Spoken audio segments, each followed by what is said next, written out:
AirDNA just released the list that they come out with every year around this time of the top 25 places to invest for the new year, so for 2025. And there has been a seismic shift in just the past couple of years, just the list a few years ago compared to today in the types of markets that AirDNA recommends investing in short-term rentals in. And in this video, I want to go through the types of markets that they're recommending and where I think short-term rental investing opportunity will be in the near future, and then also some additional considerations that I think you should think about when you're reading through the list, because I think if you just take it at face value, you might miss a few things or not see where there's true opportunity.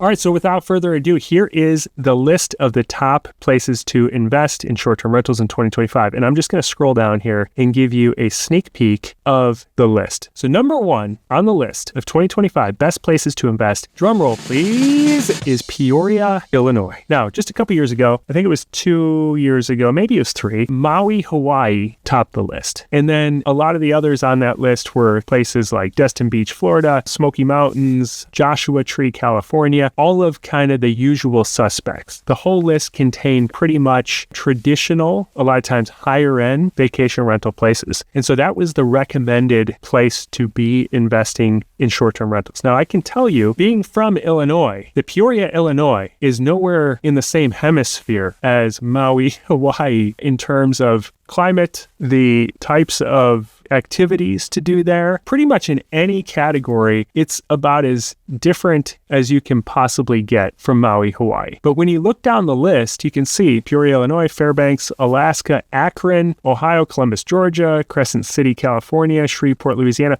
Like, none of these are the traditional vacation rental spots. There's not a single one on this list that stands out as a top spot that people are spending their vacations. So how is it possible that these are the best place to buy a vacation rental when most people, like, you meet the random person on the street, they're going to say, this is not a vacation rental spot. I would never vacation in any of these spots. So I'm going to talk through why this has changed so much and why finally AirDNA is coming around to recognize that people actually care more about ROI than they do about owning a sexy property, because a lot of the sexy properties aren't making very much of a good ROI these days. So we'll talk through some of these metrics that they're using to identify why they're saying that these are the top markets, even though I don't agree with a few of these, especially some of the states that some of these towns are in, but I do agree with a lot of the premise behind why they're recommending them. And then I think you can optimize even more in some of these locations, which could really turn a really good deal into a spectacular deal.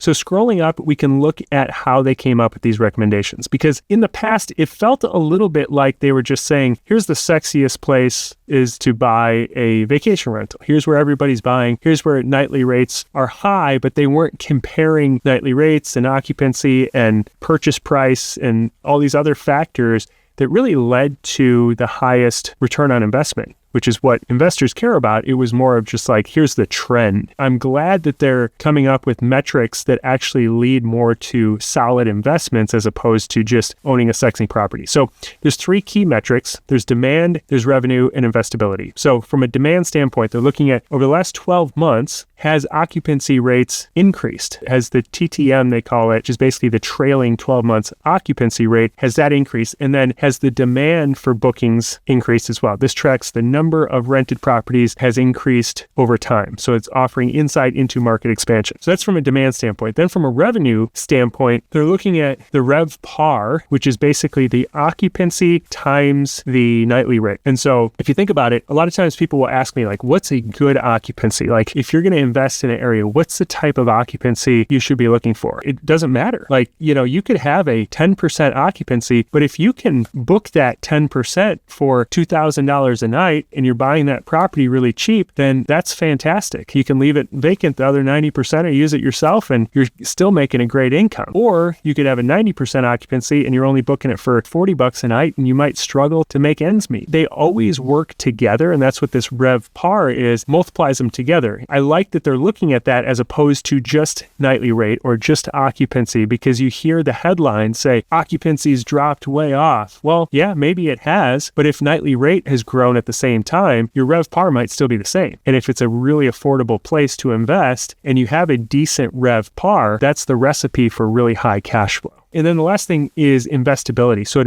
evaluates the strength of the current opportunities by focusing on properties that are actively for sale. So that's the other side of the equation, is to look at what is the expense side of the equation. So is there demand there? Is there revenue there? Like, are you able to get a good income? And then how does that compare to the expense side of the equation? What do properties cost in that area? So you could have a area that, on average, you're going to bring in $80,000 a year, and it's a very, very different investment if that area costs on average $1 million for a property, or on average $200,000 for a property, like some areas in the Midwest. And so now finally AirDNA is coming around to this and looking at that side of the equation as well to see, okay, yeah, actually some of these more affordable places actually make a lot more sense from an ROI standpoint, which is what investors typically are after. So those are the metrics that they use to come up with their recommendation. But this year they took it even a little bit further, which I thought was pretty interesting to look at. And they came up with this chart of the top places to invest in different price points. So 100,000 to 350 average budget, or 350 to 550, 550 to 750, 750 to $1 million, or 1 to 5 million budget. And as you can see on the yield, which basically is your return on your investment, you can see how it starts to drop off. So these are the top places in that budget to invest in. And it's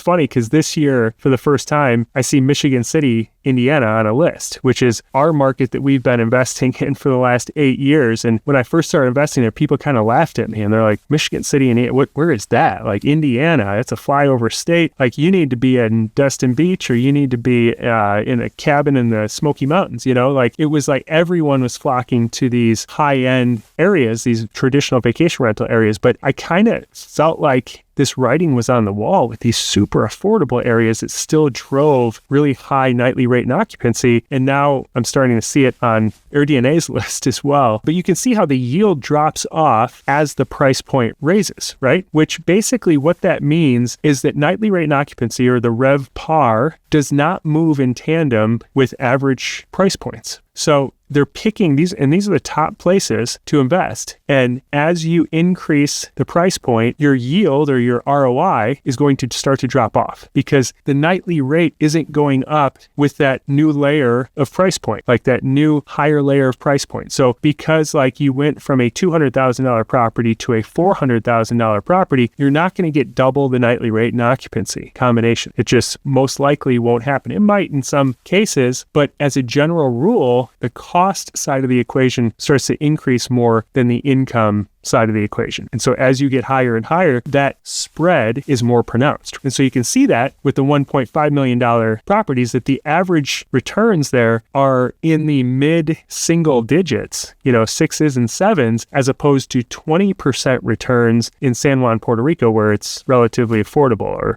Michigan City, Indiana, or the Finger Lakes, New York, where you can buy a house between $100,000 to $350,000 as your budget.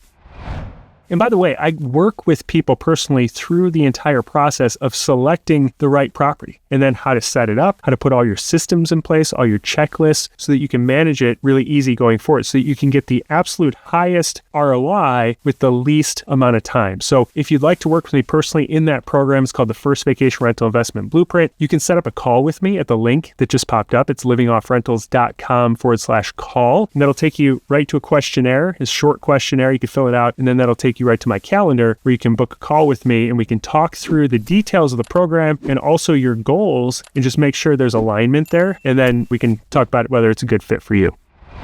So if your goal with getting into short-term rentals is to make several $1,000s a month of net cash flow, that's very doable in these types of markets. It's not probably going to be very easy to do in the traditional short-term rental markets, and I think that's why you're not seeing them on this list. And I'll leave this list up here so you can look through it as I'm talking here, but I just want to highlight a few things to think about. So number one, and I call this my test of, will I be happier that I own this property 20 years from now than I am today? That's a test. And I think some of these markets that they recommend, some of these more affordable markets where there's income opportunities, I think that will be the case, that you would definitely be happier 20 years from now that you own that property because it's going to appreciate, the area is going to improve, and overall your investment's just going to get better and better while you're collecting a high cash flow because it's relatively affordable compared to the high income. So that's the case with some of these, but with a few of them, at least, maybe a handful of them, I should say, that's not the case. And so a few things to think about as to what will make it more likely that you will love this property 20 years from now is things like, what is the bureaucracy like? So is it extremely difficult to get anything done in that state or in that town? If you want to get a building permit, is it you have to jump through 16 different hoops and have 20 different inspections just to get that done? So what's the level of bureaucracy to make things business friendly or non-business friendly? Then what are the landlord laws? Peoria, Illinois is top of the list. I used to live in Illinois. I had a lot of long-term rentals in Illinois, and I had the experience of going over a year to get a tenant out who was not paying and destroyed my property because that's the laws that you have to live within Illinois. And then we moved over to Indiana, and it's a totally different picture over here. When somebody stops paying, they have a few weeks before they have to be out, which kind of is like logical, right? So with short-term rentals, they're not technically tenants, but yet you can have tenant situations where they book for longer than 30 days or they're squatters or something like that. It's much nicer to be in a state that's going to support you as the owner and help you take care of situations that need to be taken care of. What's the tax situation like? And where is that heading? Going back to the example of Illinois, there's not really a good option when you look at the budget for lowering taxes. Like the state's already completely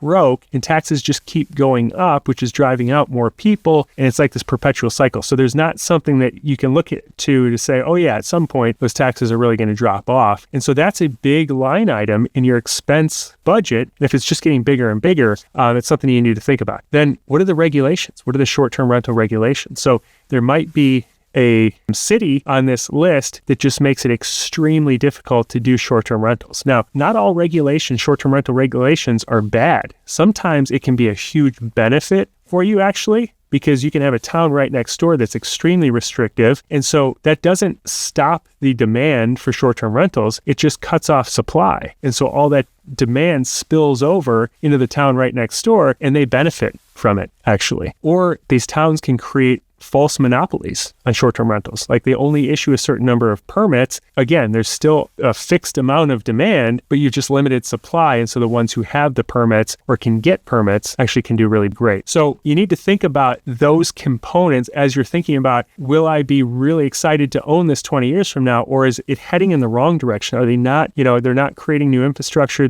People are moving out of the place and it's on the decline. Crime is going up, taxes are going up. If that's the case, then regardless of what the cash flow is like today, it's probably not a great long-term investment.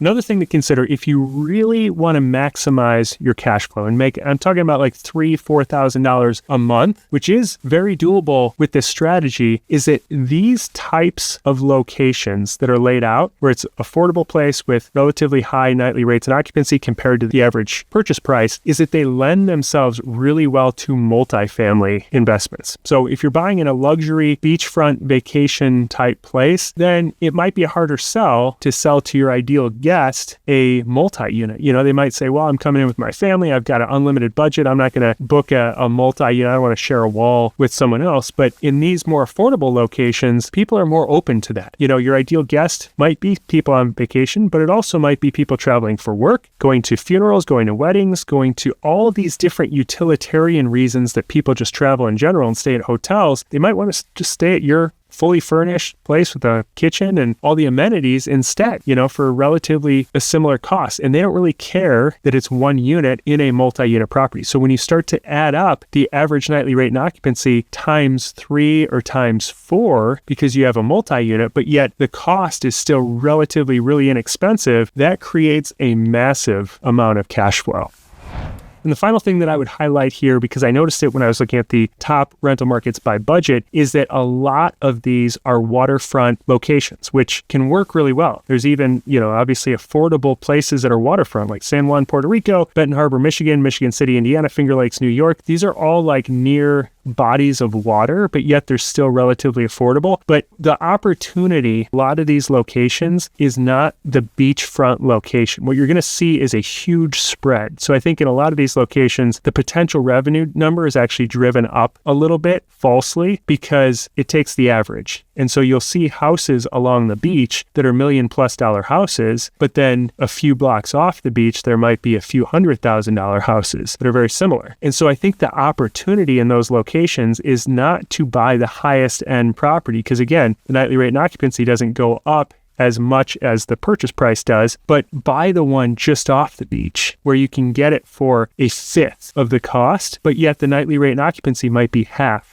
of on the beach. So if you think about that ratio, then you've got a really profitable ratio. So you're kind of taking advantage of that dichotomy of having really high-end properties and really affordable properties, and you're kind of right in the middle getting the best of both worlds, because there's still draws to that area that's elevating the nightly rate and occupancy, but you can find these are just outside of the more mainstream vacation rental properties where you can get a great deal. And that's exactly what we've done in Michigan City, and it's been extremely beneficial for us. So if this has been helpful for you, like and subscribe. You can also share it with a friend. And like I said, if I can help you identify the perfect property for you, the right market, the right property, help you set it up and get things going, that's exactly what my program is designed to do. So you can book a call with me at livingoffrentals.com/call. Thanks again for joining me for this video. God bless, and I'll see you in the next video.